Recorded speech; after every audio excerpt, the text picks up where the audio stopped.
Olá, acadêmico! Seja muito bem-vindo à nossa segunda aula da disciplina de Prática de Ensino em Computação 4. Agora nós iremos estudar as abordagens da metodologia chamada de Design Thinking e a prática de ensino, do desenvolver e do criar. Você já conhece o livro-texto da nossa disciplina, então faça o estudo do livro juntamente com cada videoaula para que você já vá sanando as suas dúvidas no decorrer da nossa disciplina. Nós iremos estudar agora a unidade 2 para compreendermos de que maneira o Design Thinking pode ocorrer no processo de ensino e de aprendizagem em computação. Vamos começar então pela definição do que é o Design Thinking. Ele é definido por uma forma de pensar.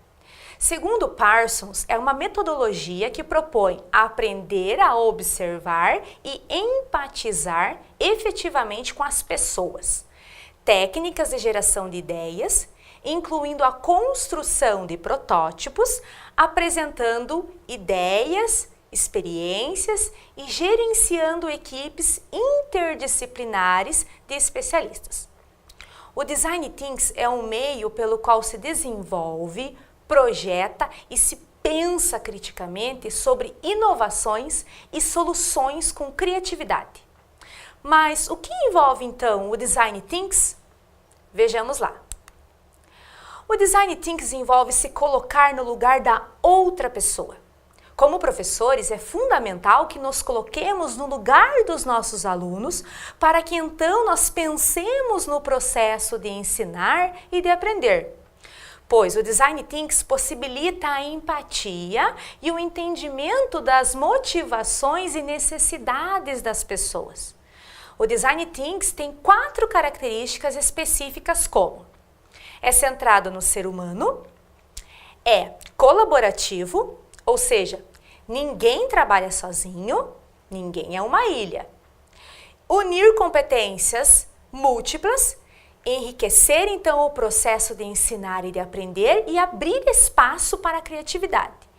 É otimista, a metodologia possibilita pensar no novo ou nas melhorias e olhar para o futuro, sabendo que não importa o tamanho do desafio, mas que com esforço e criatividade tudo é possível. Também é experimental. O pensar criativo que o Design Thinking propõe dá liberdade para que você, futuro professor de computação, possa tentar, errar e tentar de novo, quantas vezes forem necessárias, porque no Design Thinking, errar é uma forma de aprender e criar elementos para superar então esses erros. Para confeccionar uma espécie de projeto, é importante ter em mente que esse nunca está perfeito e que sempre há meios para melhorar. Um exemplo disso é nós pensarmos na história da tecnologia. Se todos nós estivéssemos então satisfeitos com o que já temos, os avanços tecnológicos nem seriam necessários. Mas nós sabemos que isso não ocorre e é por isso então que nós temos sempre novos lançamentos de carros, de TVs, celulares, eletrodomésticos e assim por diante. Ao se trabalhar com Design Thinking, o profissional tem como ponto de partida o gerar soluções. Assim, quais são as características metodológicas do Design Thinking? Que vai então além do trabalho apenas feito pelo designer e pode ser adotado então por qualquer profissional? Então, trabalhar dentro da perspectiva do Design Thinking significa buscar compreender o assunto, levando em conta o bem-estar, as características culturais, as experiências pessoais, os desejos, os anseios envolvidos, ainda mais quando se trata então da área da computação, que ela subsidia uma gama de áreas do conhecimento. O Design Thinking se baseia na imersão, na ideação e na prototipação. A imersão ela se situa na pesquisa exploratória, que é fundamental para se conhecer o ambiente no qual nós estamos. como por exemplo, com instrumentos de imersão para análise e síntese como entrevistas e mapas conceituais. Já na etapa da ideação entra o brainstorm. E a última etapa é a prototipação, que envolve, por exemplo, fazer um esquema em papel, uma encenação ou criar algo de baixo custo que esteja relacionado então para solucionar tal problema detectado lá na etapa da imersão. Mas para cada tipo de atuação do Design Thinks, a metodologia passa a adotar algumas especificidades no sentido da aprendizagem. E nós vamos então ver aqui quais são algumas delas. Para Ambrose, o Design Thinks é definido metodologicamente por 7 etapas, das quais se iniciam pela apresentação da situação, o contexto no qual se encontra, as hipóteses das possíveis soluções, a prototipação para a resolução dos problemas, a chegada a possíveis respostas e a implementação, no sentido então de que haja a aprendizagem. Já Platner considera que a abordagem metodológica do Design Thinks está no sentido da aprendizagem, mas ela é composta por 5 etapas, das quais essas etapas envolvem então a fase da descoberta, aonde então eu vou ter um desafio e esse meu desafio então eu tenho que perguntar perante essa fase. Como eu posso abordá-lo? Já na segunda fase é da interpretação. Na interpretação eu vou ter que saber se eu estou aprendendo alguma coisa e dessa alguma coisa que eu devo estar aprendendo eu tenho que me perguntar então, como posso interpretá-la? A terceira fase, segundo o autor, é a ideação. Ou seja, eu tenho que ver uma oportunidade com aquilo. Então, a perguntinha que eu tenho que fazer é a seguinte: como posso criar? A quarta fase, segundo o autor, é a experimentação. Então, eu tenho uma ideia e para essa ideia, então, eu faço a pergunta: como posso concretizá-la? E a última fase é da evolução. Ou seja, eu vou experimentar alguma coisa nova. Para isso, então, eu tenho que me perguntar: como posso aprimorá-la? Diante dessas 5 fases, segundo o autor, eu, como professora de computação, tenho que me colocar em uma condição de que o processo de ensino, de fato, ele se concretize na aprendizagem do meu aluno.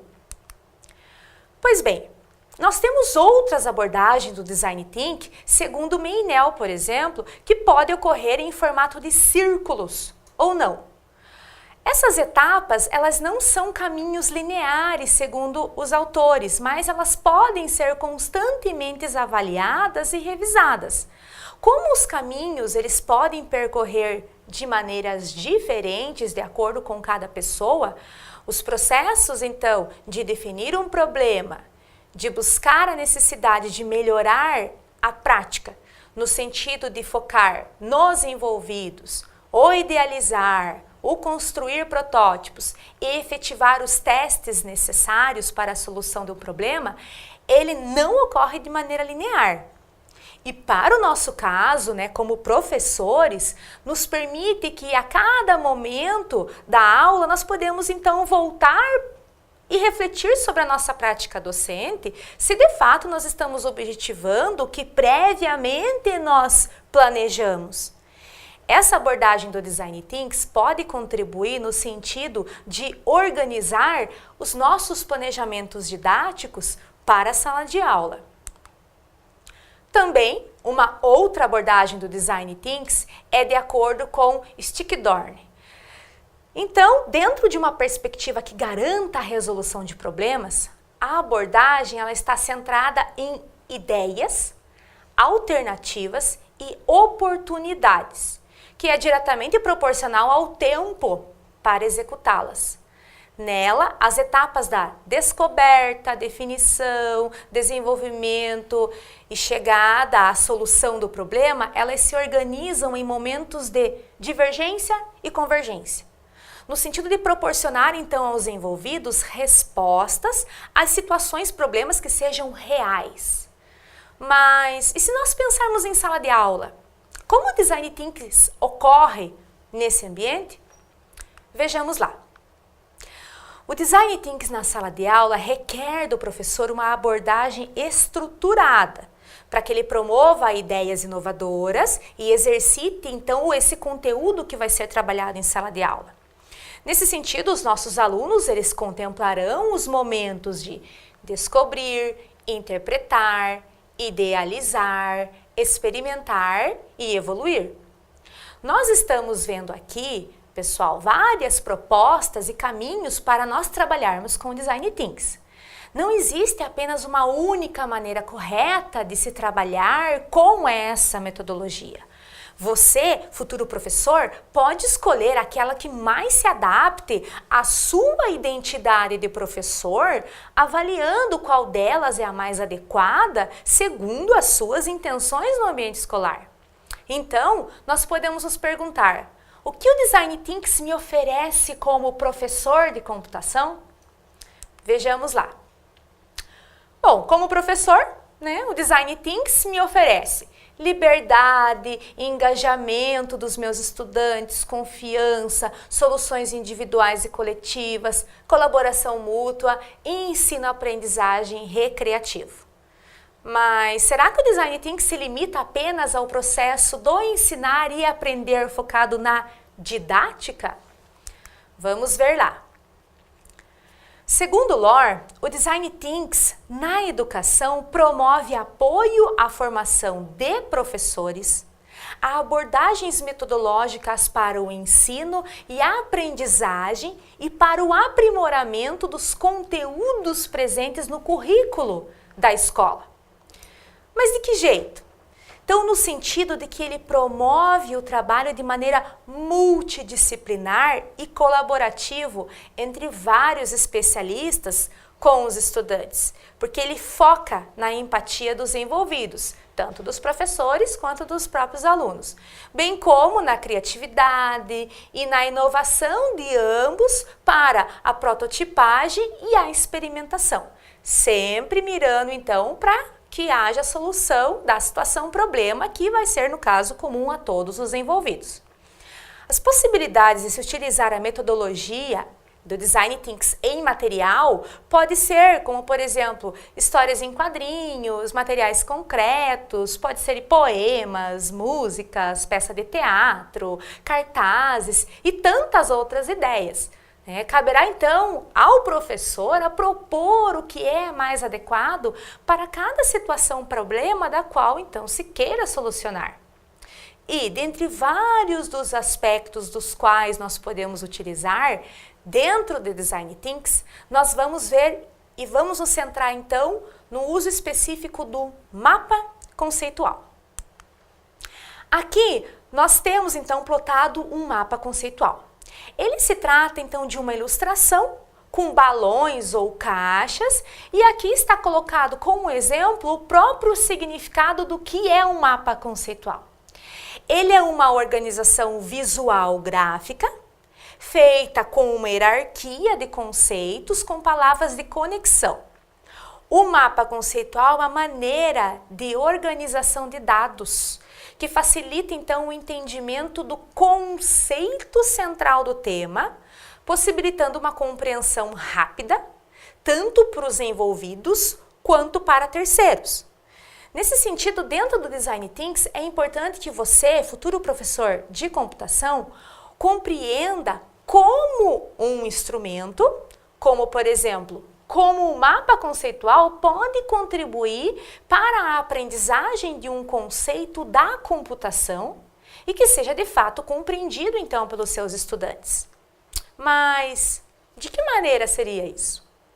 Na nossa próxima aula nós iremos então discutir exatamente sobre isso. Então, chegamos aqui ao final da nossa segunda aula. Consulte sempre o livro-texto da nossa disciplina e os materiais em anexo no AVA. Eu desejo a você, então, bons estudos!